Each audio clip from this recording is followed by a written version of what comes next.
The podcast you're about to listen to contains horribly offensive language, crude humor, and countless spoilers for things we guarantee haven't been spoiled for you yet. Listener discretion is advised.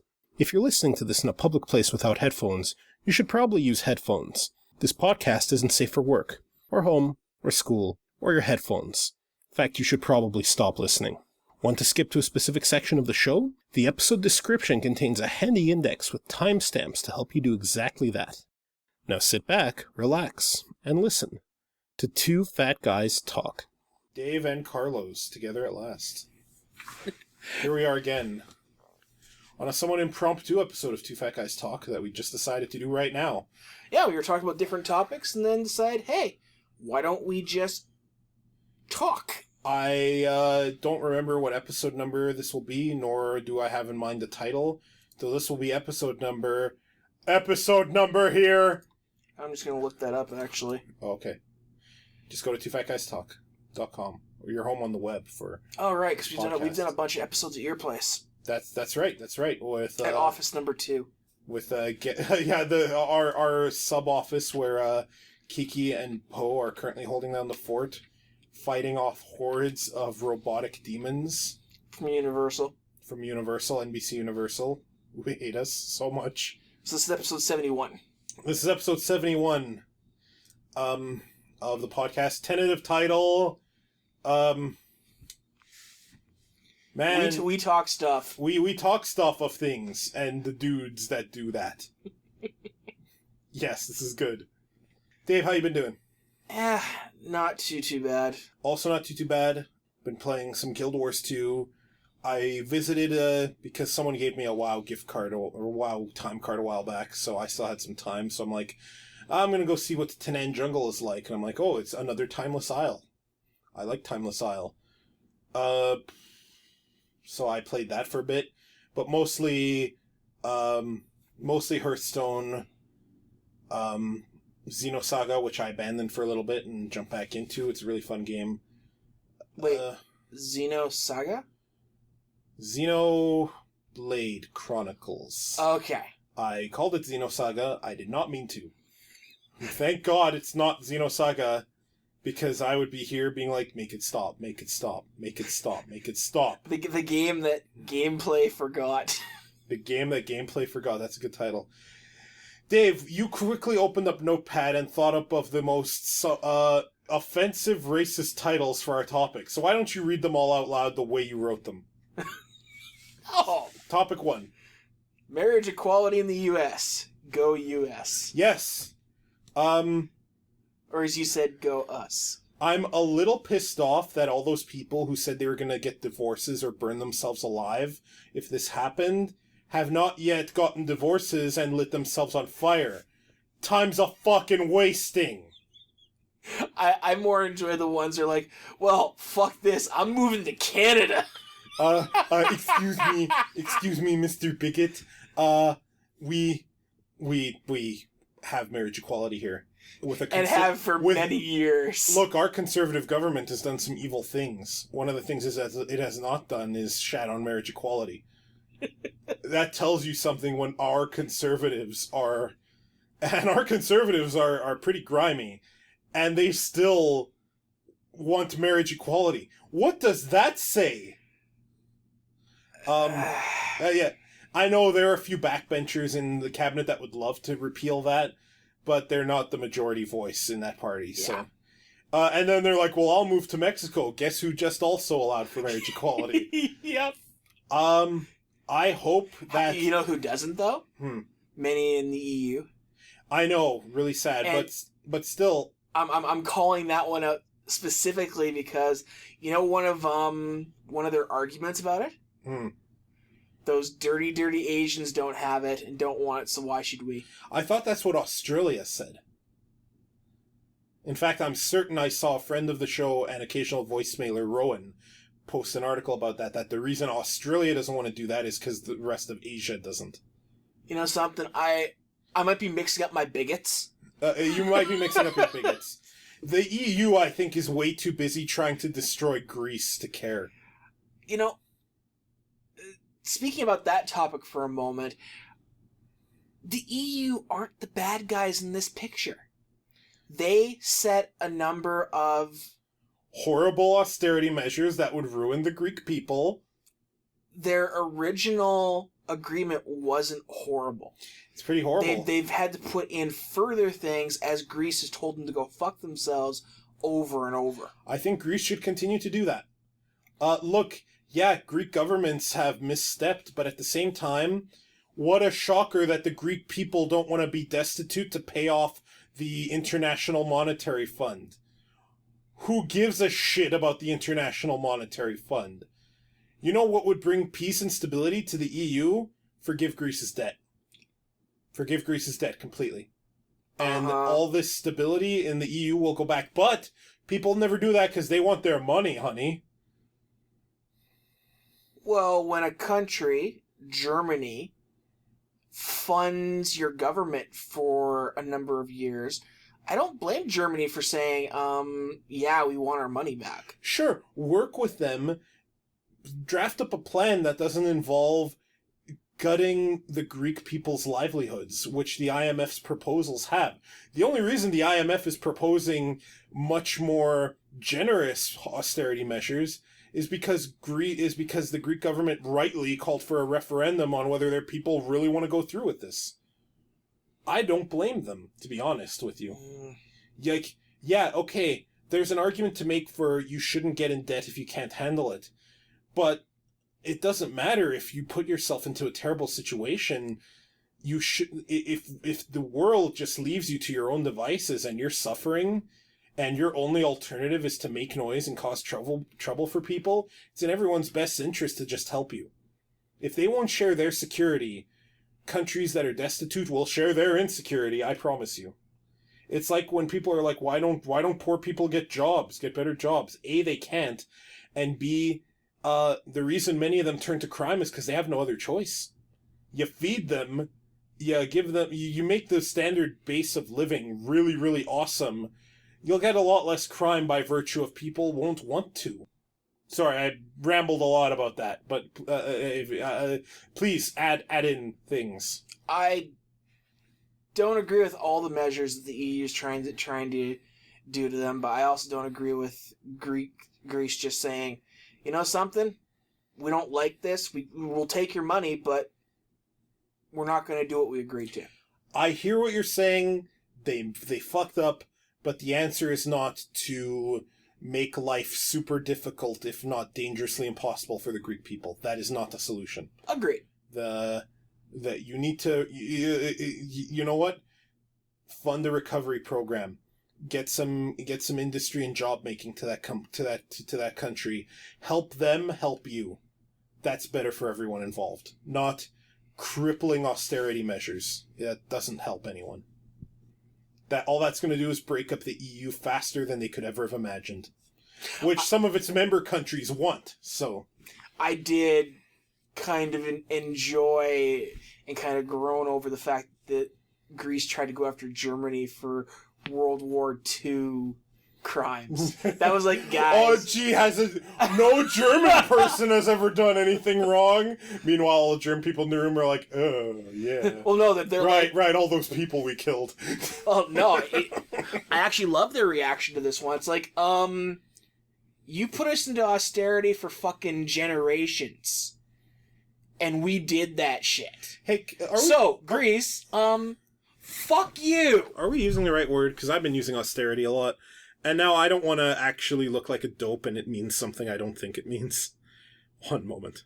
I believe you're using it in the right context. I believe so too. In economics, austerity is a set of policies with the aim of reducing government budget deficits. Austerity policies may include spending cuts, tax increases, or a mixture of both. We are using the correct word. Germany was put through that twice. Yeah. And remember... And they deserved it, don't get me wrong. Maybe not to the point that they were put through and for how long it was done to them. But Greece now trying to go after them because of World War II crimes, you're kind of... You're a little late. No, are they really late? It hasn't even been 100 years. You're 70 years too late to get your finger in the pot, and Germany actually did pay them. Okay, fair enough. All I'm saying is maybe not the whatever trillion that Greece is now saying they should be owed. Hey, look, Germany should know better than everyone that when your country is blamed for everything, then you are basically just gutted and crippled financially and economically and every other that you might just revolt with a war. That's what happened that's what World War II. Germany did some bad shit in World War II, but arguably they were responding to terrible shit done for them at the end of World War I. On the other hand, Germany was put into a 40-some-odd year payment system, austerity measure, under both the U.S. allies and Russia. And look where they are now.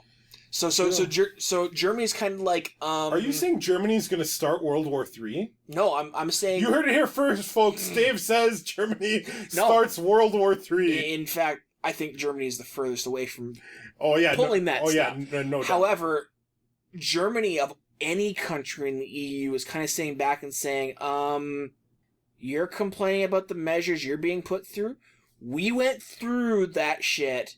We went through it for a lot longer than you're supposed to in this case, and look at where we are today. I think we can all agree it's a very complex situation with no easy answers. But I'm pretty sure Germany just kind of sitting back and just like, we gave you the money. You're complaining about this? 60 years ago we were too. Fuck you. Why doesn't Latveria bail out Greece is all I'm saying. To tie this back into marriage equality in the U.S., people in the States being all bigoted about wanting to wave their racist Confederate flags should take heed that in Germany, where Nazi propaganda is banned, neo-Nazis use the Confederate flag as a symbol for their hate.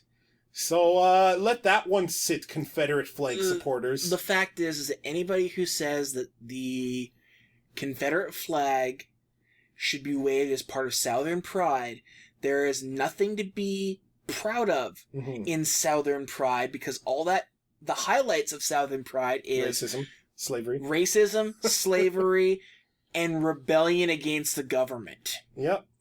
So, congratulations about being a country breaking up racist bigot asshole. South never got over losing the Civil War, man. They never have. I will say, though, that I don't agree with Apple pulling games about the Civil War because of that. They've been putting things back because it was like a lot of things that happen in big corporations, they never intended it to go that far. Yeah, like, look, even though it's terrible, if a story is set in that era, of course those symbols are going to be there. Historical simulation, everything else. They've apologized and said, look... It's kind of like how there are swastikas in Wolfenstein, man. Yeah. Yeah. And they've never tried to take that out because, history. Yeah. And plus, if they're going to have Mecha Hitler, you might as well have him brandishing some swastikas, is all I'm saying. I'm surprised he didn't have swastika shuriken. I mean, I believe for many years in Germany, they had to take the swastikas out, but even now, like it's still illegal. The latest Wolfenstein game, I believe it was allowed based on historical Perhaps there's some historical clause in the law. Like, yeah, fun. What's our second topic? Read it out exactly as you typed it. Don't want to. Nintendo and the homosexual agenda. Yes, good work. Holy shit! Nintendo is so progressive. Wait, actually they're not that progressive, but it's better than nothing. Actually, it turns out they're horrible, and always will be. So let's run down the events real quick, okay? Okay, number one, the game. Yeah, Fire Emblem Fates announced that there would be your character, which you could make male or female, would have the option to participate in a homosexual relationship if you chose. People cheered. Progression. Good for forward Nintendo. Progress from Nintendo. Then some of the ickier truths were coming out about this. Yep. There is, in fact, only one such option for either male or female, and your homosexual male option and your homosexual female option are both horrible, terrible people that are implied to be that way because of their sexual orientation. So, already red flags, but better than nothing, maybe? No, I don't think so anymore. Nintendo, just like every time they've tried, Oh, it gets worse. we're gonna get there. I already know. But in this case, every time Nintendo has tried to make a step forward, somebody in the background of the project has fucked it completely up. Sure. Because I'm sure somebody in Nintendo's higher-ups said, put a couple of homosexual characters in the game. And the project manager was probably like, okay, great. Joe, you go ahead and you write the story behind these characters. And Joe was a bigoted motherfucker. With a Confederate flag. Flying the Confederate flag. In Greece. In Greece, sure. Who decided to turn them into their idea of what a gay character is. Because gay people are only gay because they're fucked up, right? Fuck me. And it gets so much worse. I've seen people try and defend this next point, but yeah, please have you continue. seen my response to them on Tumblr? Of course, but please continue. So it turns out one of the characters who is bisexual in the game, her backstory turns out to be, and this is a real thing. Okay, first of all, let's just get this out here. Conversion therapy, where people claim that they can turn non-heterosexual people straight again, is not only bullshit because, you can't just magically change your sexuality like that. You identify who you identify as, and you are attracted to who you're attracted to. Not only is it bullshit, it's also abusive. People have killed themselves over this garbage, okay? So this is actually, like, I'm laughing about it, but I'm also pissed off about this. This is a terrible practice that should not have been happening last century, let alone in 2015. There is a bisexual character in Fire Emblem Fates who turns out only started pretending to be bisexual to get back at her father, but got so into it that the sight of girls was actually starting to have an impact on her, and she was being attracted to them. So she needs another character to fix her. Okay, I think you've glitched up on a part of it there. And this is what I find even more offensive, is it isn't that she finds cute girls attractive, it's that it affects her so much that she faints. Yeah. So... But this is how Nintendo's playing this off, is it's not that she's attracted to them. It's that it's almost reached a level of phobia where she passes out. No, if it affects her that much, there's an attraction there, you fucking bigots. I agree. People on Tumblr were trying to tell me, nope, she was actually never gay. Sorry, look, if you look at a character who is the same gender as you, and you are, you find some level of sexual attraction there, physical attraction, you ain't as straight as you think. So, yes, this is promoting gay conversion therapy, and it actively makes your character participate in it. So, not only is Nintendo not progressive, they're actually far more bigoted than I ever thought. So, here to tell us why about... Don't even try. Oh, you have nothing to add to this? I think I've said enough already. It is ridiculous in this day and age. I'm sure somebody higher up in Nintendo or lower in Nintendo, whoever made the actual decision to try and put gay characters in the game, was shot down at some point, was limited to what could happen, and it turned into what it is. Somebody had a good idea. And then somebody else was a bigot. But it was destroyed by the general bigotedness of Nintendo that they've shown us. General bigotry. And here's the thing. I feel sorry for everyone at Nintendo who didn't want it to be this way. Because I know they exist. Yeah. And I feel sorry for every Japanese fan of Fire Emblem who maybe in their society, because Japan has a patriarchal society that frowns on, people loving each other, unless they're very heteronormative about it. I bet you they're suffering too, because now look at what they've been given. Like, this is offensive and wrong. Guild Wars 2 recently talked about how they're having a transgender character in there. A male mesmer who decided, due to recent events, he's always felt like he should identify as a woman. And using her mesmer powers, she presents as female, identifies as female. Mm-hmm. And this is an extremely progressive thing for there to be in video games. It's great they did it, and I agree with it 100%, but just like every MMO, ArenaNet has caught a lot of flack for not doing, half their characters being...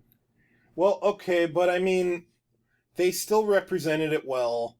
Oh, I agree, okay, but I'm a little bit more active on the Guild Wars forums than I am on any other set of forums. Sure. And the backlash against ArenaNet by the fact they put this in, not by bigots who don't want a transgender character in the game. That's been actually very on the low side. Are you sure? Because I've seen quite a bit of it on those forums.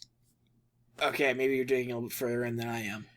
But I'm seeing a lot more from the other side where it's like, well, why aren't you doing more? Why aren't there a hell of a lot more characters in this? And it's like... They should be doing more. Sure, but... They gotta start somewhere. Just because they're doing more than Blizzard, which I'm going to talk about in a moment, doesn't mean they can't do more. Sure. That said, I have seen quite a lot of backlash at them for daring to inject politics into games as though people's identities were political. Blizzard, on the other hand, has never had a non-heteronormative character in any of its fiction whatsoever, at least not one that has been played for laughs that I can think of. I can think of one. But then their Hearthstone account shows a disembodied orc fist holding its fist up and glowing in rainbow colors saying, love wins. # love wins. Hey, great. They're acknowledging marriage equality in the States. Where are the gay characters in WoW? Where are the transgender characters in any of their fiction? Where are the non-heteronormative characters anywhere? Because I seem to recall Blizzard disbanding an LGBTQ... Get it. Yeah, I know. It's hard. It's still hard for me to... it's easier to type than it is to say. Banning a guild because, nope, they don't line up with our morals. And saying garbage like at the last BlizzCon where they're like, hey, we like traditional fantasy with buxom ladies and proud patriarchal dudes. And this goes back to what I said during our Akatsuki no Yona retrospective. It's fantasy. Why are you trying to make it like the worst reflection of our reality? And Blizzard does nothing while having the most toxic fucking community, having a forum environment where people who try to bring this up get chastised by others and moderation does not step in. They'll ban people who flame the bigots, but they won't ban the bigots for being bigoted. I read an incident about that BlizzCon. Someone was on a stage trying to talk about the transgender representation and was booed off stage while the Blizzard staff did nothing. Of course not. So, fuck Blizzard. Fuck Nintendo.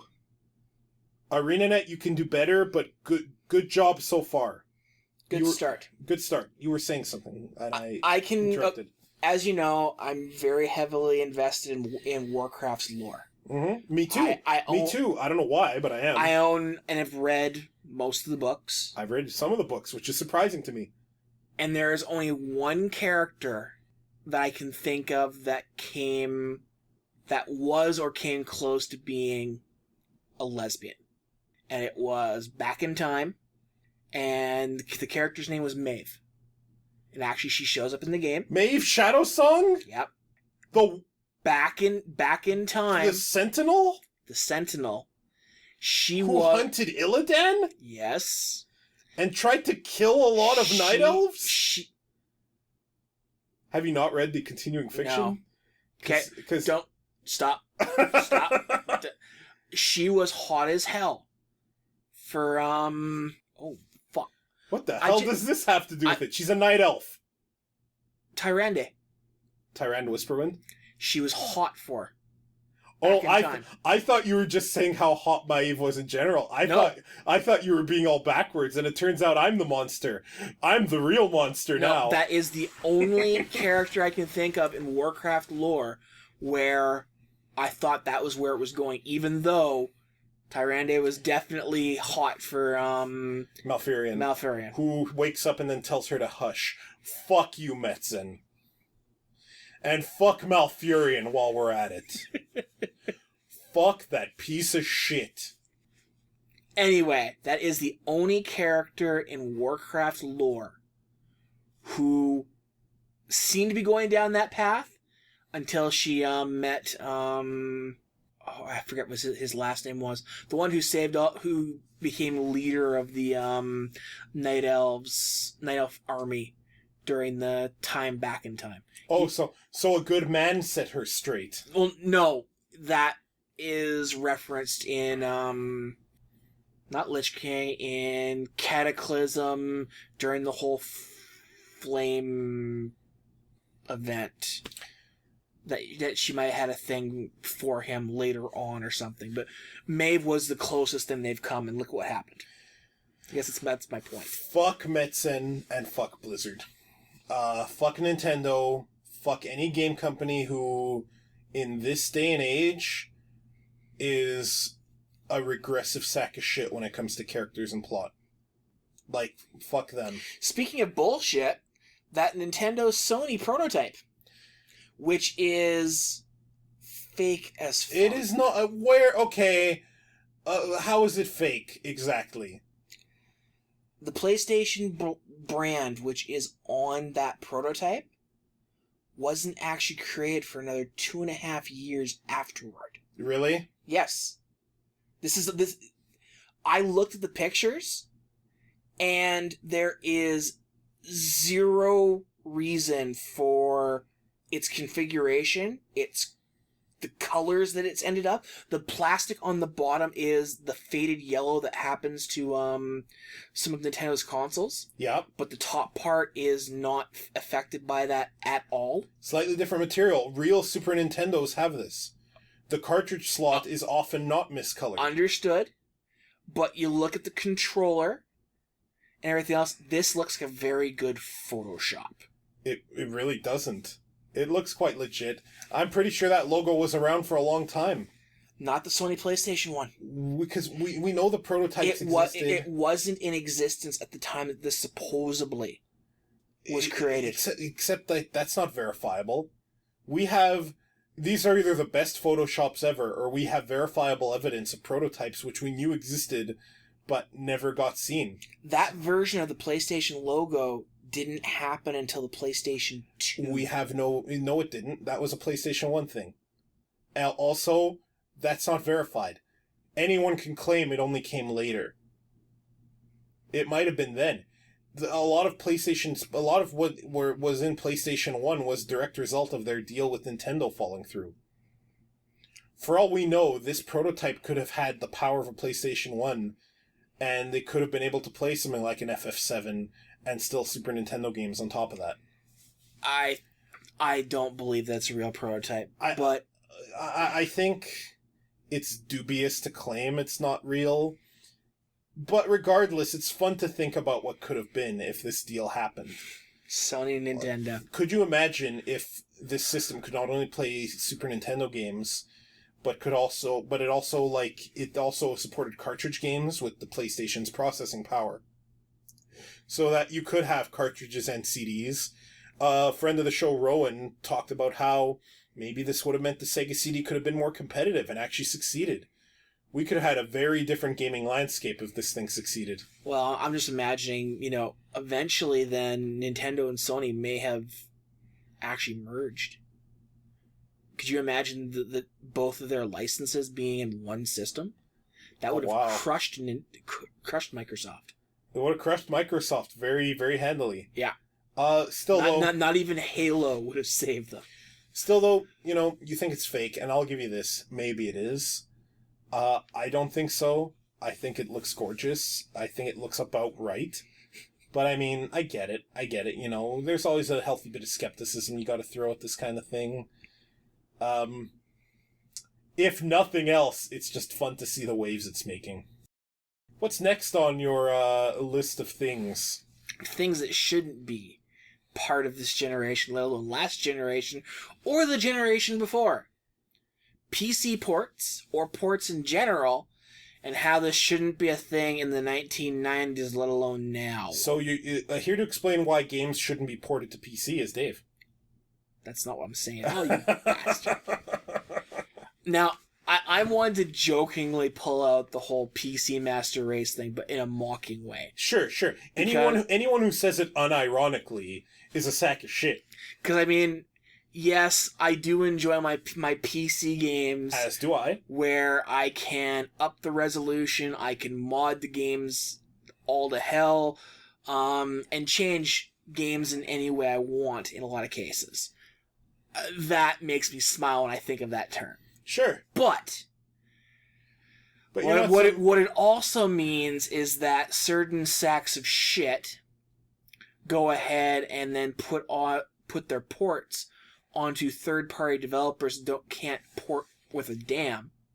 And we get games like Batman Arkham Knight. Which has loads of problems on PC. Which now it's coming out that Warner Brothers, not Rocksteady, but Warner Brothers knew months before launch that the PC port was not ready at all.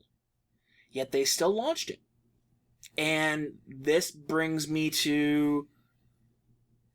I'll bring up the next topic after we discuss this one. There's not much to discuss. Porting. There's not much in to general. discuss, because I agree with you.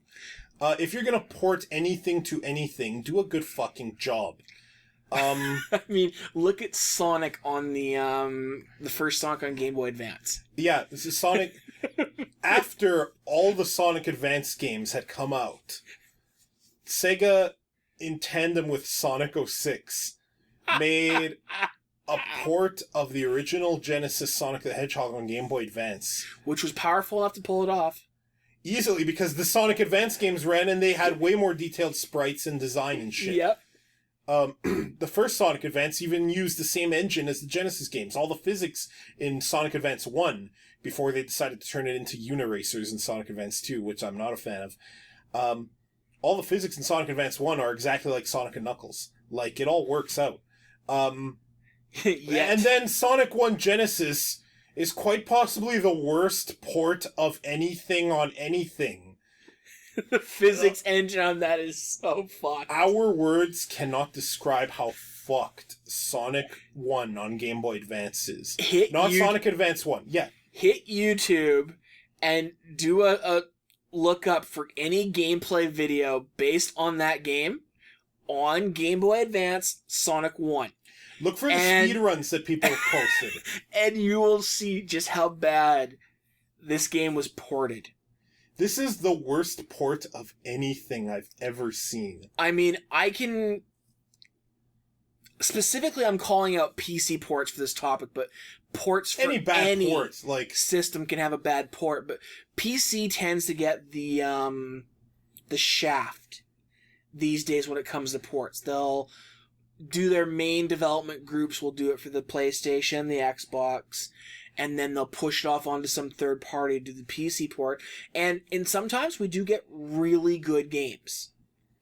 However, I'm going to say half the time we get games like Arkham Knight. We get, like, the PC port of Dark Souls only recently got patched so that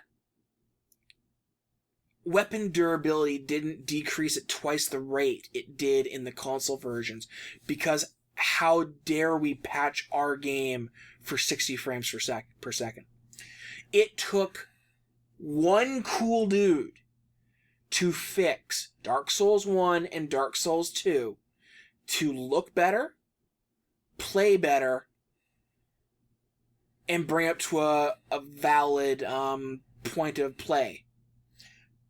You want to redo that sentence? Yes, I do. To say make it better. Make it better. Excellent. And yet, they have constantly tried to destroy the ability to use these patches by all of a sudden banning you from multiplayer play for daring to use the patch.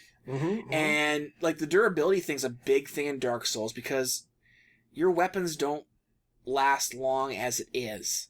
But losing durability at twice the rate because you've increased your frame rate to 60 frames is lame.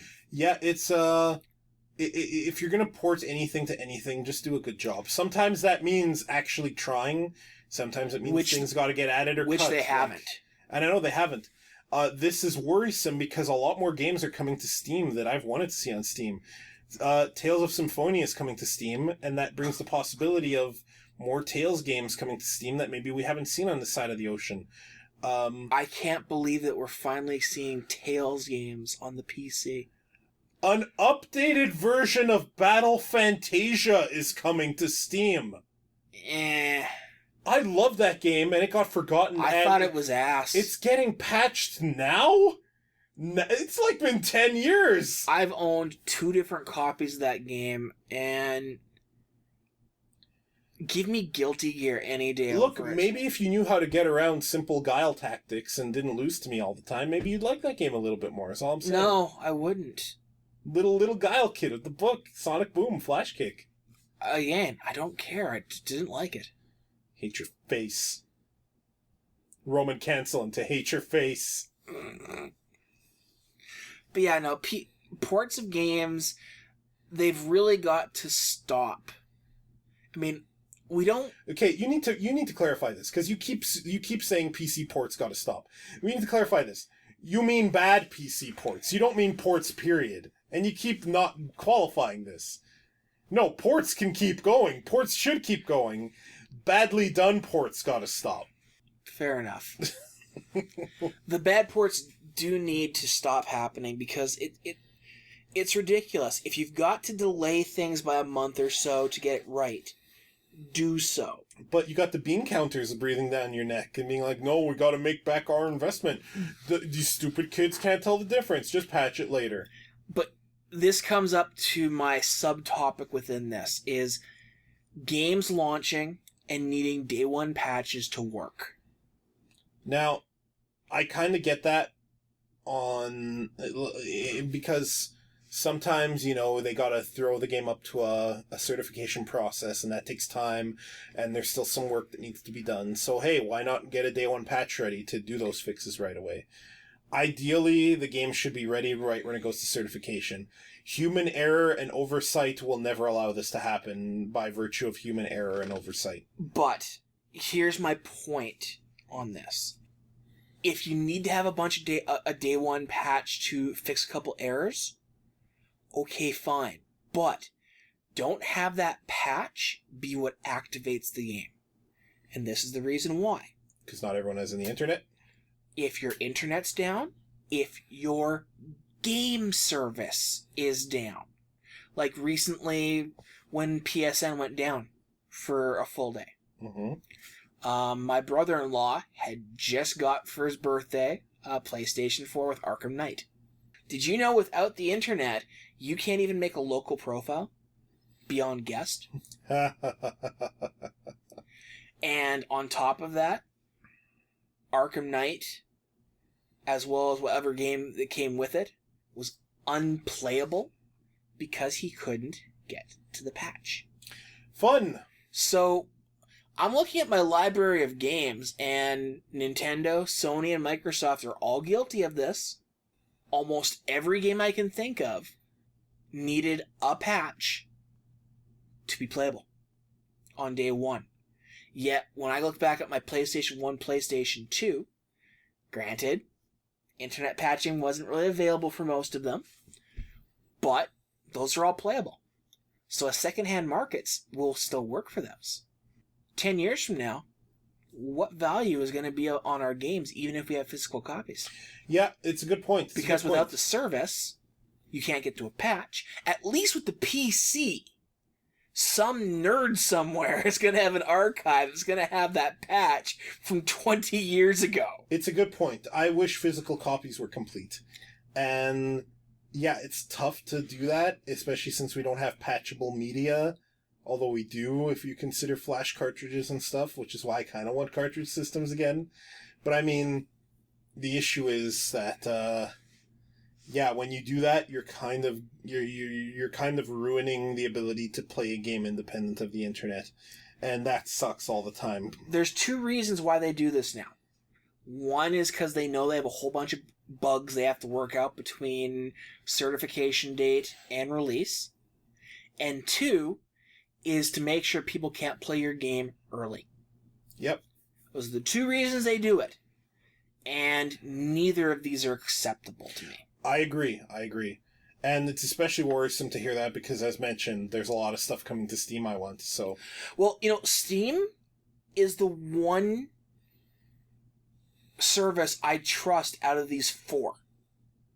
Because Steam actually has it written into their terms and service that if the Steam service died tomorrow or is going to be shut down, they have agreed, and this is agreed with their partners, meaning Ubisoft and everybody else, that a patch would have to be supplied to make them DRM free. That's in the terms and services. You won't find that on PlayStation, Xbox, or Nintendo. Oh, that's cool to hear. Because those three don't give a fuck. Yeah, fuck them. Fuck this state of affairs. Can we shout out some Steam games? Like? One specific one. Let's shout out Kayin, maker of I Want to Be the Guy, and Brave Earth Prologue. Brave Earth Prologue is soon coming to Steam Greenlight. I tested this game way back when it was in an early alpha state. You can see some videos of that on my channel. He's recently had other testers, but people who are way better than me. So that game is... 5-year-olds. Kill your face. And that game is probably in a super polished and refined state. Has a bunch of cool elements from the NES Castlevanias and Castlevania 4. And it's going to be on Steam Greenlight soon. Keep an eye out for it. Brave Earth Prologue. And then go play it, because Kyan's awesome, and he would appreciate your support, so shoutouts there. How far is he from release? Yes. What did he say? I don't mean Greenlight release, I mean... What did he say in his last update? He has a couple more levels and a boss to go, I think? Like... Because I actually really despise the Greenlight project. Go support Kyan on Greenlight! I'm all for supporting Kayin, but... There's some big issues with Greenlight. I would rather him be part of the early access program than be part of Greenlight. Well, there are issues with Greenlight for sure, and Kayin himself has talked about having issues with Greenlight. Like, not issues now, but issues in general with the program. So, I mean, I'm sure everyone's aware of these, but I just wanted to give a shout out to a cool game that I know people are going to love. So fair enough. Yeah. I will give a shout out to the demo for the new Shantae game. Shantae. I need to go back and finish Shantae for Game Boy Color. Actually, just finished the Risky's Revenge? Yeah, Risky's Revenge. I finished that on the PlayStation 4. Shantae, she's adorable. And they really do know how to do a good level makeup and a good combat system in it. Cool. Yeah, WayForward's pretty talented, so anytime they're involved with something, I'm like, yes, more please. Exactly. What's our next topic?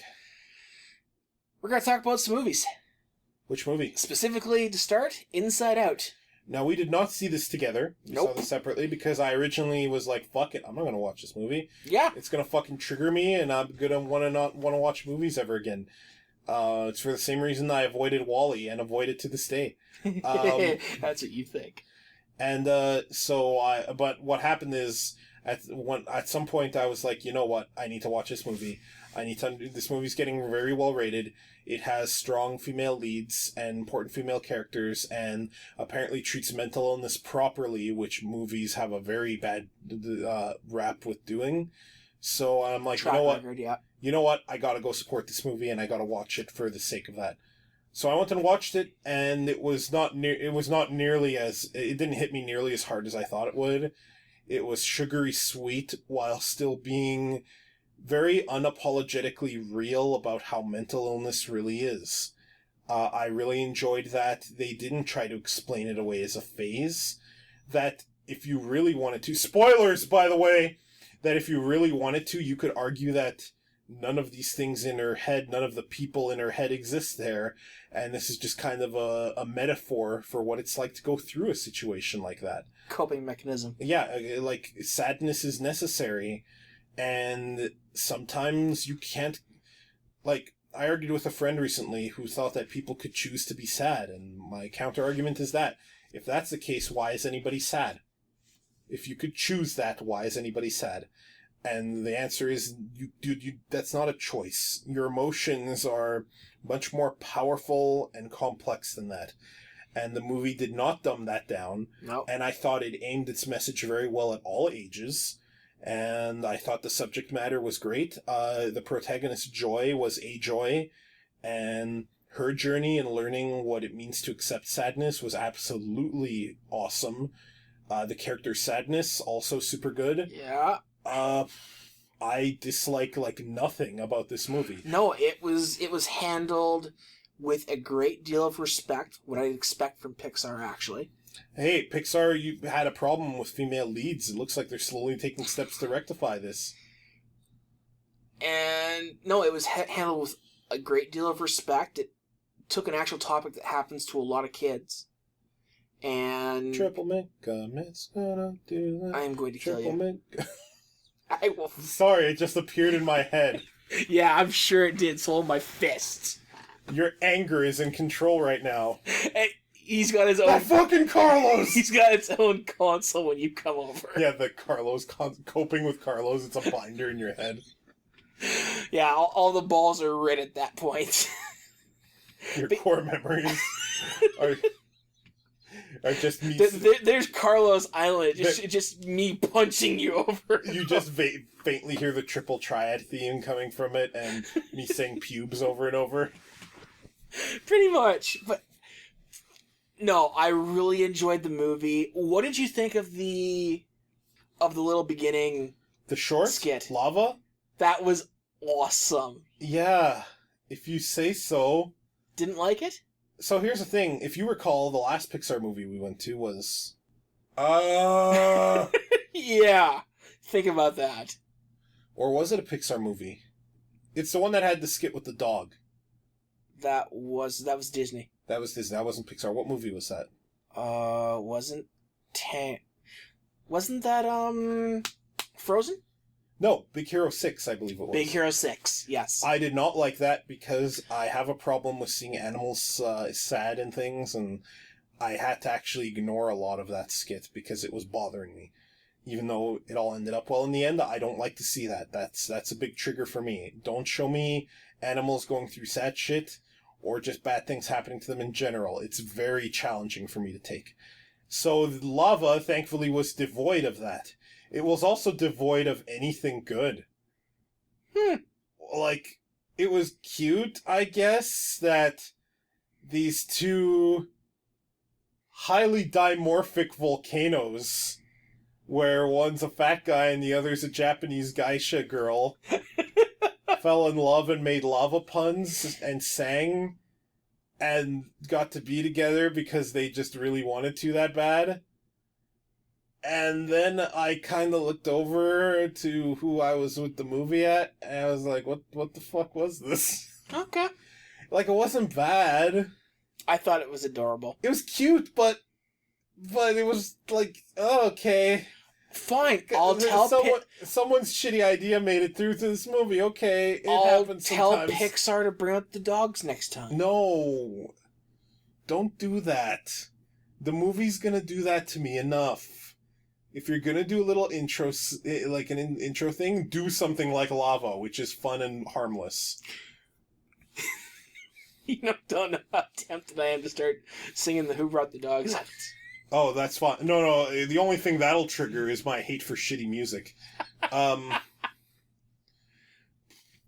Lava was fine, I guess, but it was overshadowed by the mastery of Inside Out. Oh, granted. Easily one of Pixar's best, I'm gonna call it. Yeah. Their best to me is some combination of The Incredibles, Inside Out, and Up. So, Maybe Toy Story Big 2. Hero 6. That wasn't Pixar. That was Disney, right? That was a Disney-Marvel co-production. Yeah. Mostly Disney. So yeah, I'd argue that maybe Incredibles, maybe Toy Story 2 can be thrown in there somewhere, and 3. 3 was good as well. But otherwise, yeah, it was a super solid Pixar film. It reminds me of why I love Pixar. So I have no complaints about Inside Out. Good movie. I love at the end they're showing the inside of the heads of various people. The one nerdy kid. Girl, that's an alarm. The one where it's all angry guys and the dogs who are like, he has food, let us follow him. The one with cats still really gets me. Just cats being cats inside their head, walk out of the console and the cat freaks out. I especially love the conversation when obviously she's down and, you know, joy and sadness are away from the console in outside the command center, and the father and the mother are there, and the mother's giving the father Give him the signal, give him the signal. And meanwhile in his head he's watching football. Oh, we're being signaled. I like how everyone's head, a different emotion seems to be the head emotion. Like, in Riley, it's joy. In the mother, it's sadness. Which is not to say she's depressed. It's just, that's the emotion that kind of takes control. That's fine.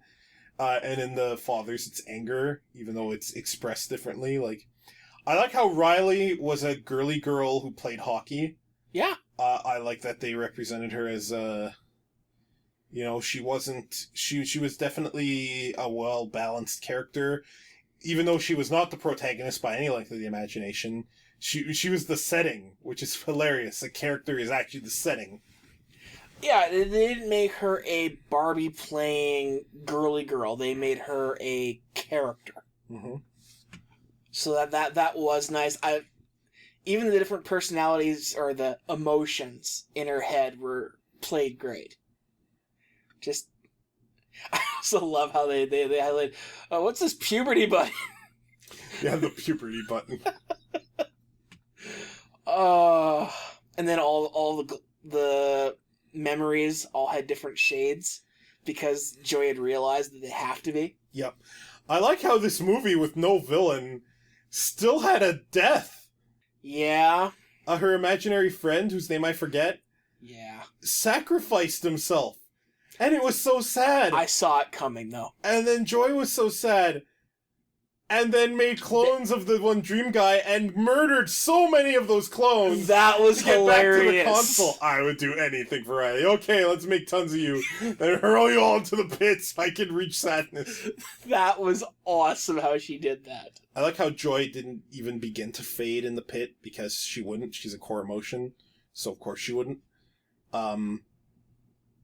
Yeah, that movie was a joy, and Joy is a great protagonist, because she's the perfect, like, at first I thought they were going to make Sadness the main character. They didn't, and I thought that was a good idea, because really this is about Joy coming to terms with the fact that reality. She can't just be joyful. And Riley needs more than joy to be a happy, balanced person. Yeah. And Sadness was Joy's foil and played her role beautifully. I forget her name. She played Phyllis in The Office, and she's just really, really, really cute lady. Really. I was also lady. very glad to see that they focused on Riley and her family and stuff that was happening there, rather than to start having her get bullied automatically in school. No, because I was glad they didn't go with that trope, because it wasn't needed. It was not necessary. This is Riley's journey. We really need to see things from Riley's perspective. It's not even Riley's journey, it's Joy's journey. It's just Riley's journey is the setting for Joy's to take place in. Yeah. This is what's weird. Riley is not your main character, and yet somehow she's the most important character. It's really strange that way. It's tough to classify, although not too tough when you think about it. It's a really solid film. I really liked it. Good stuff from Pixar. Not like Jurassic World. Jurassic World is a shit pile. I hate that movie more and more every day that passes that I wasted my time on it. Voicemails? Very well, the voicemails. We have several voicemails from Meowth, as well as some from friends of the show, Po and Kiki. And maybe others by now? We'll see. I'm just gonna say this outright. Triple Triad gets deleted immediately. No, it's gonna appear in the podcast. No. What do you mean? I'm putting my foot down. This has no negative impact for you. Being annoyed for a few seconds and letting me have my laugh is the smallest price you can pay for all the shit you put me through in the anime rave. And this is not what this is even. If you would shut up and take it rather than whining about it, maybe. Did you hear what you just said? If I would shut up and take it? Jeez Louise, I'm glad we're talking about watching television. But really, ladies, Dave's a fantastic guy. I will kill you. You will do to me what I'll do to you if Yuna and Togo are not a couple. See, you're having an awesome discussion, by the way, with somebody commenting on our anime rave video for Akatsuki no Yona. Look, all I'm saying is that... You've got a friend!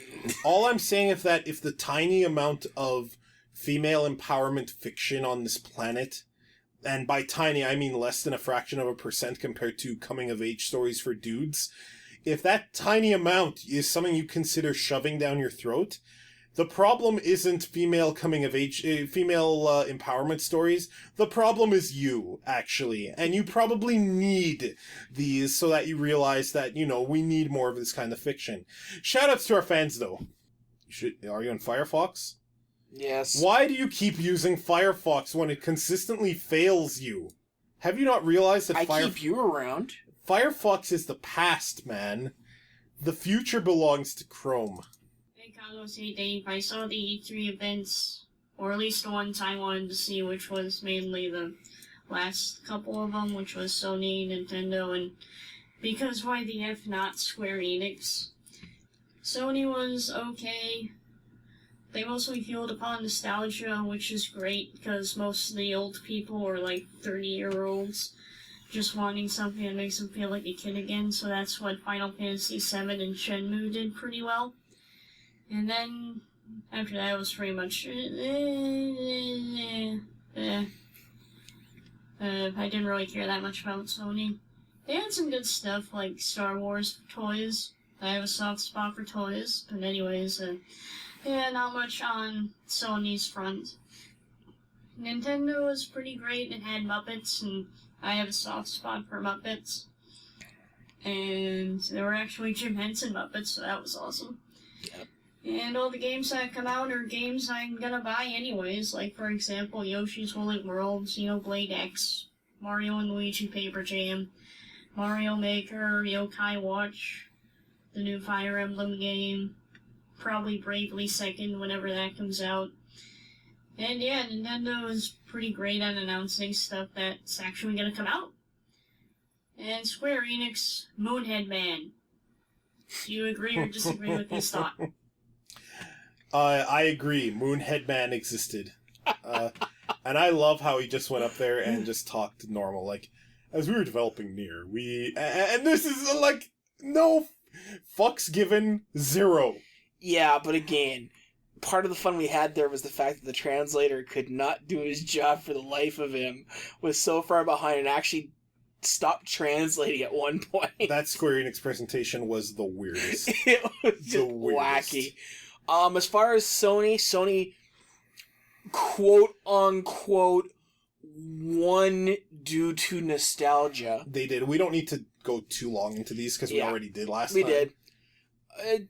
But yeah, you're right. Everybody saw the old games getting remakes and sequels, and it's like, they win.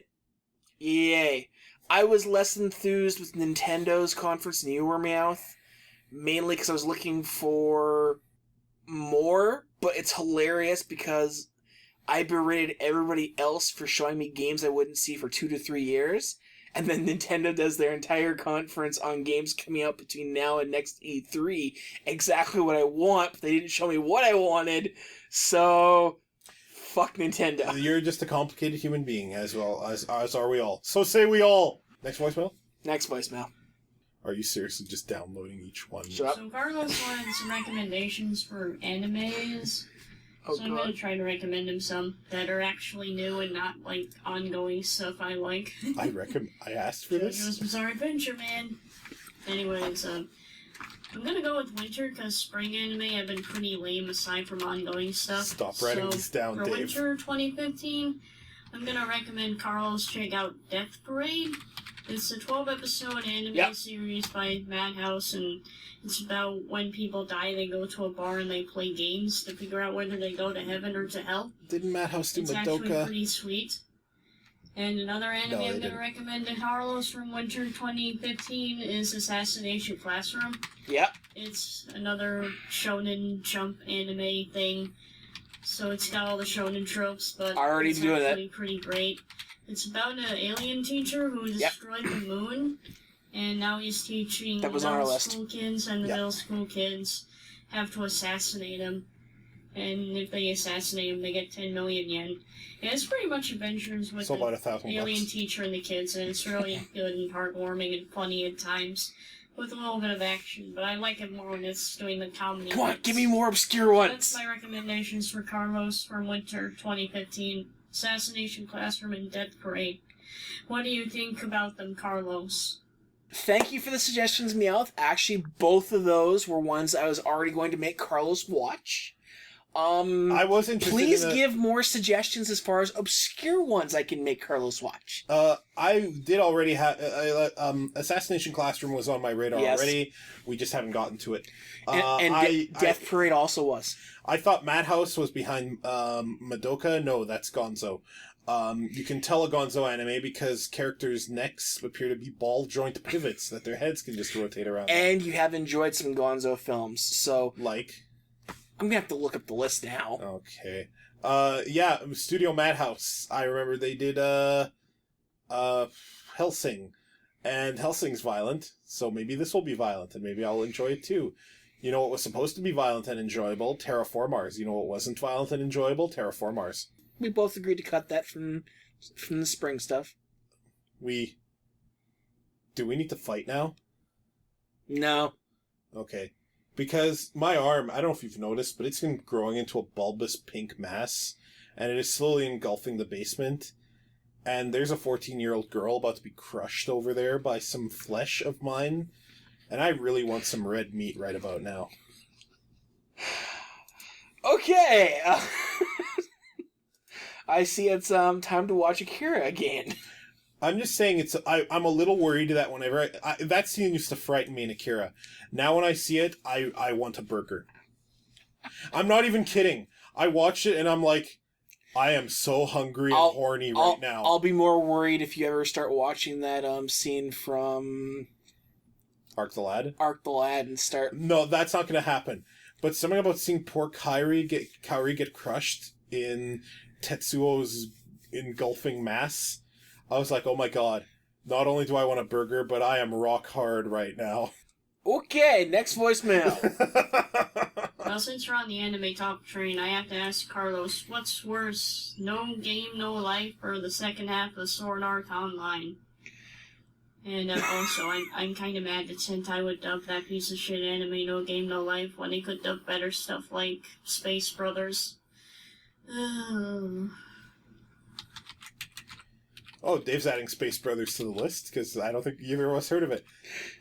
Here's what I'm going to say. Okay, No Game, No Life, we had to stop, and Sword Art Online, I had to stop, and then I went and I read what happened, and I'm like, yup, I'm so glad!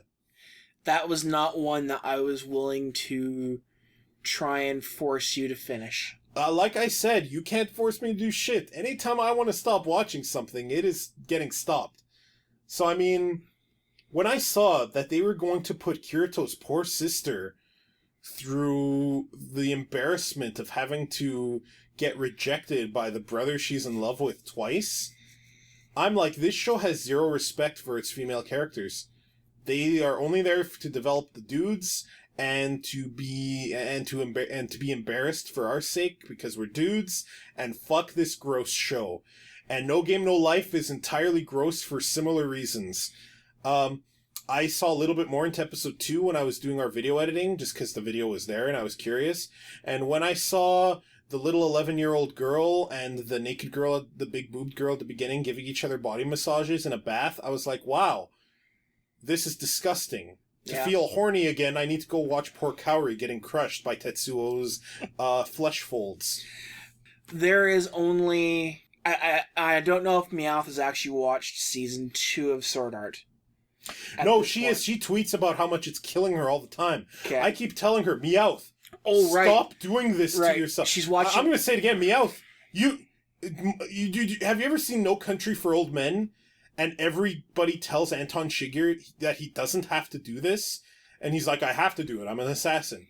You're not an assassin, Meowth. You don't have to do this. Okay. Actually, I know where Meowth is on Sword Art Online, now that you mention it. Meowth... Get help! No. I say that with love. Episode 14 to the end here. By the time you're done, you're going to agree with me that somebody else wrote the last half of season 2. But I want to clarify, when I say get help, I'm not trying to imply that you're crazy. I'm trying to say get help in the form of ripping your computer off of its power cable while an episode is on. I don't agree, because she suffered through the first half of season 2. When I say somebody else wrote the second half of season 2, I mean it, because you get all your focus goes onto Asuna. She becomes a actual character, and they do stuff with her. She becomes the focus for a while, and that was a good thing. That's it. If she becomes the protagonist and Kirito dies, that would be preferable. Kirito will never die. No, I don't even hate Kirito. You hate the scenario that he's been put into. In a way, like, okay, there's stupid things he does that I wish he didn't. Like, sometimes he's super nice, progressive guy, and other times he's backwards and stupid. And it was always disappointing to see the backwards and stupid stuff, because I defended Kirito, and I shat on the show he was in. But still, I feel bad for both of them. I want to pluck those two out and let them be a happy couple together in a better piece of fiction. Agreed. Next voicemail! So that Steven Universe has gotten pretty intense lately. I saw the episodes again before sending this voicemail because I wanted to watch them again. Anyways, these episodes have been really good. I'm kind of sad because I know we're probably going to get closer to the part with Steven's dad and his mom. And I don't know how they're going to make Steven. That's a mystery, so I hope they get into that part of the flashbacks. But yeah, I'm kind of curious to see where Steven Universe goes. So how would you guys react to the new Steven Universe episodes? We should probably clarify that while our anime raves for this are very far behind, we are completely caught up on Steven Universe. The latest Steven Bomb has been watched and recorded and raved. It's just a matter of getting them all out. Yeah, holy shit! Spoilers, by the way, for anyone listening. So, Pearl, confirmed gay. Angry fanboys who don't think gay people exist, confirmed bigots. Rose, confirmed awesome. Greg Universe, confirmed awesome. Steven himself, confirmed awesome. Steven and Connie tag team, confirmed Super awesome. Pearl, confirmed in-depth awesome character. Garnet, in-depth awesome. We got to see fucking Peridot come back and have the most sinister expressions. She was downright evil cackling when she was flying away with her Inspector Gadget hand in the last episode she was in. We see more of Malachite at the bottom of the ocean with the revelation that Lapis Lazuli is trying to keep who's the buff strong woman gem, who is the other half of Malachite. Not Topaz. Not Topaz. Peridot is the green robot one. Jasper. There you go. I love the Steven Universe is great when it's doing an episode that's exploring a concept and a theme and it reveals some aspect of a character, or when it's exploring some concept of a theme and it's revealing some aspect of the plot we didn't know that episode was going to delve into. So every episode. Every episode. The worst episode of Steven Universe was probably the very first one, and it still wasn't bad. And that's it. I've said this online, and I believe it. I think Steven Universe is my favorite piece of fiction ever. I don't make that claim lightly. I think this is the best storytelling I've ever seen.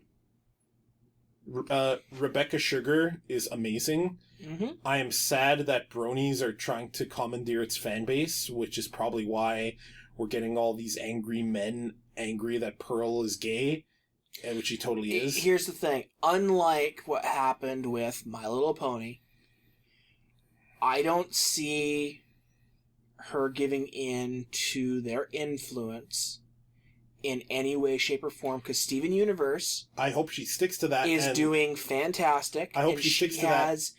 From what I've read, she has her plan all the way to the end. Good, because I could see Cartoon Network being like, hey, let's appeal to these jackhole dudes who are just going to give us money to co-opt a show that's good for everyone, that they're jealous isn't only enjoyed by them. Good job, bronies. Can I let me just put this out here. If you're a dude and you like My Little Pony, Friendship is Magic, I don't have an issue with you. I don't have an issue with you at all. You're allowed to like what you're like. If you're a fucking brony and you're part of the culture that forced a show that had an all ages audience to cater only to your gender and age group, fuck your face. And you should be ashamed, and you should be ashamed everywhere you go, and I have no respect for you or your culture. And if you call me on that, by all means, let me know so that I can mock you online and ridicule you till the end of time, because I hate you. Oh, wow, that got real serious all of a sudden. Next voicemail. Dark. Dark. Okay, I'm gonna try recommending you some shows I've been watching that aren't in the mood, so let's do it. Adventure Time, come on, grab your friends, go to very distant lands, Jake Yes. the dog, and Finn the human, the fun will never end. Adventure Time. Yes. That's No. what's up Adventure Time. Regular show, it's anything but. Regular That's show is another amazing. Summarization. It's mainly about guys working in a park, and their boss is a gumball man, and the two people working in the park are a raccoon and a blue jay. Another show, Amazing World of Gumball. Gumball is a kitty, his best friend is his pet goldfish. He has I heard a good little things. sister who's a bunny rabbit. His mom is a kitty and his dad is a rabbit. The show is very good. It's funny. A lot of the classmates are different animals, and sometimes they might be puppets, sometimes they might be CGI creatures. Gumball is really good, and you should try it out, definitely. And another show I've been watching, it's named Harvey Beaks. It's a Nickelodeon cartoon, and it's by the same guy who did Chowder. I've never heard of this. And it's really good. It's about a goody two-shoed bird who has best friends that are like evil twins. And it's really fun. It's mainly their adventures in the woods. I recommend you try these shows out. So what do you think? Do any of these sound good, or have you watched any of them? Adventure Time is a show I really liked, especially when they started to reveal that there's cool depth to the plot. The problem with Adventure Time is that they never really did anything with that. Like, they'll reveal groundbreaking revelations about who the Ice King really is, And then not do anything. and then nothing gets done with it. And they'll reveal that he has a past with Marceline that is heartbreaking, and then do nothing with it. If you compare to Steven Universe, Yeah. Steven Universe will show that there are all these in-depth things, and then they'll put them away and be happy and awesome. The show will be happy and awesome. But then these things come back, and then shit hits the fan in a way that continues the character advancement, Yeah. and that continues the plot in the most amazing way possible. So Adventure Time I've kind of fallen out of love with. I still want to make time to watch the episodes I've missed, because I've missed quite a few episodes. I watched it here and there, so I got only glimpses of the plot. The show makes me laugh. I don't think I'm as enamored with it as now as I was back then. I don't think Dave ever liked it, though. On my side, I've tried giving the show a chance, but I don't like... Finn? Well, no, What about his gender fanfiction counterpart? Gender-bent fanfiction counterpart, Fiona? Must not have seen that episode. The Ice King wrote bad fanfiction. Eventually, Fiona became a real character. I don't know how. Here's the thing. She was hot, too. I have no problem with the animation to it. The voice actors do an amazing job. It's just each standalone episode, it kind of hits me that, okay, that was cool. What are you going to do with it? Nothing. Okay. I don't I don't watch too many shows that are just standalone episode after standalone episode. It needs more to hold things together. And I'm going to counterpoint you really Adventure hard. Time, I just don't like. I'm going to counterpoint you really hard. Sure. You love Mushishi, and that's exactly that kind of show. But Mushishi had style and class. And I'll counterpoint Adventure Time doesn't. I'll counterpoint my own counterpoint and say that you're allowed to like one show and not another, even if they seem similar. Mushishi, to me, Mushishi, you're right. Every episode was standalone. You did not need any information from a previous one. It was very Mad Max-ish in that the main character really wasn't. Yes. And he's more like a character in other people's stories. He's like the common character. Kind of like how in Mad Max Fury Road, arguably Furiosa is the protagonist. Yes. And Mad Max is a supporting character, but a necessary one. Although I'd still argue they're kind of dual protagonists, but whatever. But, yeah, no, Adventure Time just wasn't for me.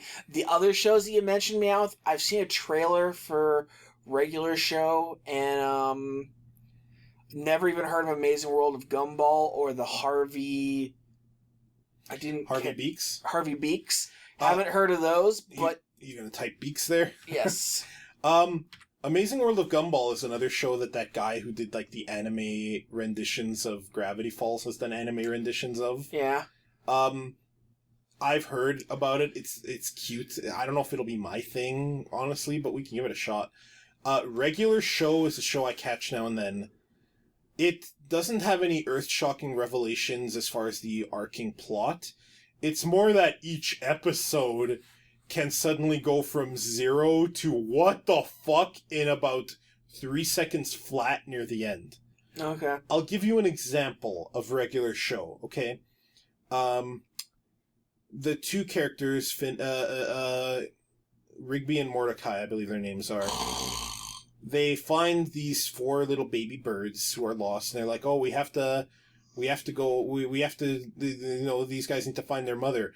We need to train these birds and help them survive until their mother comes for them. So they're training it they saw that the birds like bully other birds, so they're like, we're going to teach these guys to fight. Here's how you fight. You do a chop with your hands and you say, step off, and the bird's like tweets like tweet, tweet, and doing the thing with its wing. And then there are these bird thieves who try to steal the bird, and Rigby and Mordecai are trying to protect them. And then at the end of the episode, the 4 birds merge into one humanoid-sized giant bird, face down these bad guys, and it says in a gruff voice, step off! Does the arm chop? A laser flies out of the hand and hits the bad guys away. They unmerge, their mother comes for them, and it's a happy ending. This is the kind of show regular show is. Okay. Another one, they threw a surprise party for their friend, and their friend kept not wanting to acknowledge their birthday. And, general shenanigans about that, until it's revealed that the reason he doesn't is because he has a pact with these space gods who are slowly draining his life force from space, so they have to go to space, and I don't even remember what happened, so I was like, what the fuck is happening in this episode? It's shit like that. The show will start with like, oh, we gotta fix this gumball machine. And then near the end of the episode, it turns out the gumball machine was a portal for Cthulhu to get into Earth. Like, that's the kind of plot that regular show has. So, yeah, might catch a couple of those. There's a little bit of Metalocalypse in it, although albeit G-rated. Like, if you remember the Metalocalypse episode where, like, the one guy, like, the little girl wanted to meet him, and he didn't want to meet her because he didn't want to see death, and then when he finally does, she's dead. Yeah. And there's that rock montage of her decaying body. That's kind of what regular show is. Gotcha. So I noticed in rewatching Dexter's Lab, that's a pretty great show, by the way, that the lady who voices Dexter is dead. And that's really unfortunate. And it also feels really weird watching Dexter's Laboratory when you had that thought in your head that this lady who voices the cartoon character of my past is no longer alive. I feel weird watching this. And I was wondering if you guys ever had like the same moment of whether you're watching a TV show or a movie or an actor or actress representing the character that you really had a taking for in the role, and that you realize that the person isn't alive anymore and you can't really get a autograph or anything. How do you feel when you realize that as you're watching the movie or TV show? Man, when Uncle Buck is just beating the shit out of that teenager by shooting golf balls at him because that guy raped his niece or whatever. Uncle Buck was a dark movie, actually! It was.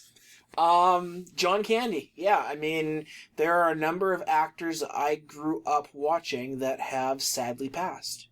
I mean, now... Chris Farley. Beverly Hills Ninja. Hey, look at just recently.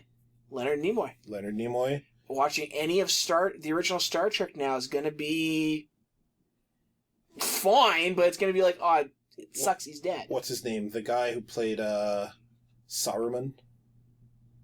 Oh, that guy. What the fuck is his name, Carlos? Oh, wow. He passed. Yeah, he just passed here recently. Yeah, it's always... I mean, we are fortunate/unfortunate that many of our, what I consider our greatest actors right now, are up there. I mean, Patrick Stewart. Meanwhile, Harrison Ford crashed a plane and survived. Harrison Ford. I imagine there was some Air Force One shit going on in this one-person plane. Well, I like the pictures where people have photoshopped Chewie in the cockpit with. That is grim, man. That is grim. But yeah, no, we are dealing with our mega stars are in their 60s, 70s, 80s. The ones we remember. There are new stars all the time. We just need to... We just need to hang out with the young people, put bandanas on, gawk at all the young girls, be real creep jobs, invite them to our beds, insert our penises into their anuses. Stop. I don't see what I did wrong.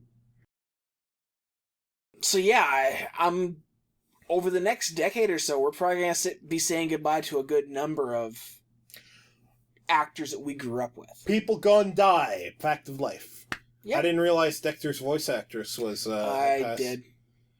Dexter's Lab. I remembered you because the Powerpuff Girl comic put you as a main character in the show, in the comic that wasn't about you. And then you became the main character and overshadowed the Powerpuff Girls in their own... Bleed Man, you're a great artist, but you're kind of dumb. Just throwing that out there. Because you drew that comic that I was just talking about. One where the Powerpuff Girls are the main character. The characters... The one where he keeps on focusing back and forth between a number of different characters now? You mean the one where Dexter took over as the main character because girls? Hasn't for a very long time. Yeah, well, I kind of stopped around that point because Dexter took over as the main character because girls... For like 8 pages. Yeah, like that the very first arc. I'm like, I'm like, what is this? Full Metal Alchemist Brotherhood? Fuck this shit. If you stop because of that reason, then don't go back. Oh, I don't plan to. I'm simply saying. He's, Bleed Man's a great artist. He's also... He's not a bad writer either. I disagree. I've read some of his stuff. Some of his later stuff and some of the other comics. I'm like, this is very contrived, what he comes up with. Sure. Great artist, though. He's like Tetsuya Nomura. Great artist. Bad character designer. Bad writer. And that was Kiki! Yeah, let's play the song. No. Dave, is this bothering you? She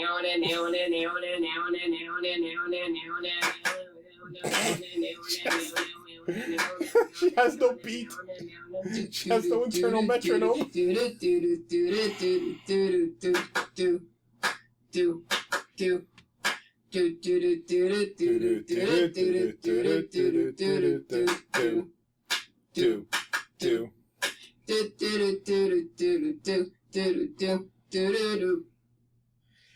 Excellent voicemail from a friend of the show, Kiki. Kiki, you have no beat. You have no rhythm. Dave enjoyed that immensely. Fuck you. Okay. If this is a minute 11 of Apollo doing the same thing, you die. It's a minute and 11 seconds. We're not talking a full Sailor Moon Crystal episode here.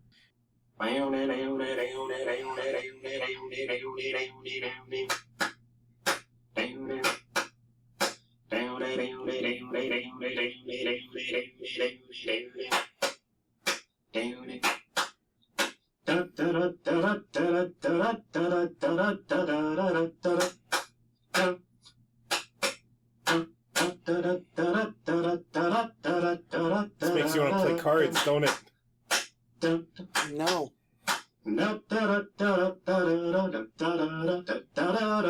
Wants me to sharpen metal and throw it at you. In the shape of cards.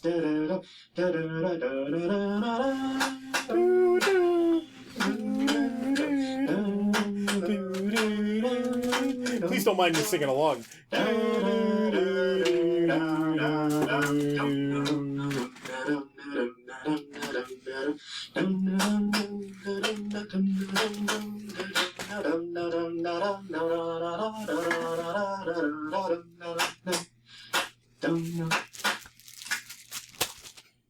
So Dave's throwing things at me in anger. What is this?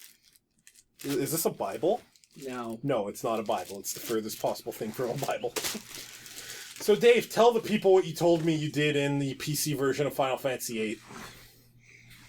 Oh, I went right into the frickin' wave files and I deleted that fucking track! Shuffle and Boogie from Final Fantasy VIII. Great track. No, it isn't. Now, word on the grapevine is that a lot of people have seen my request for people to send in Shuffle and Boogie, songs. And apparently some people who played Final Fantasy XIV recognize it because they just copied it wholesale for that game. So we may have more coming. I hate you. Dave. My retaliation will be great. This is retaliation. I told you to stop Steins Gate all those times and you didn't stop. For every minute that you didn't stop, another triple triad theme is coming. You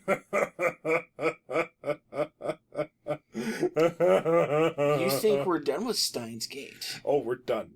We're done. We are not going back. At least tell me so I can go get more quotes, Be prepared. Well, no, that doesn't tell me anything. I need to mentally prepare to go get the quotes, and then when I'm done getting the quotes, I need to detoxify with a cleansing bath in I don't know, God's tears or something. Whatever cleanses the soul of Steins Gate. You need to be prepared. I need to take a bath in the waters of Lake Minnetonka. Computer Blue. Darlin' Nikki. Whatever. Charlie Murphy. Shout out to Charlie Murphy. Are we done? Then the voicemails. Okay. Dave, you have a Twitter account. At the Dude Hack. Do I have a Twitter account? Handsome Fat Man. Do we have a joint Twitter account for our Two Fat Guys Talk promotion? At Two Fat Guys Talk. Yeah. Awesome. Do we have, is there a website? What's our website, Carlos? Oh, so if I wanted to go online and wanted to see our material, I could just go to twofatguystalk.com. If I didn't want to see all this podcast nonsense and I just wanted to see the anime raves, I can go to carlosanddaveanimerave.com. It basically just leads to that site with the anime rave stuff prominently featured. Highlighted. Yeah, it just shows that tag. If I tagged it anime rave, that'll come up on that site. Yep. Because I tag things either TFGTG podcast or anime rave. The tailing G there, just an artifact from the old games days. Yeah, that's been retired now. Yeah, the file names still have it and stuff, and the directory that they're in on my domain still has it because I'm a dumbass and I host all these audio files myself. And the moment we get any kind of fame or credibility, that will be insufficient and I will get horrible overage charges. But for now, we're good. They'll warn you first. Dave, let's give the people some parting words of wisdom. Watch more anime. Getting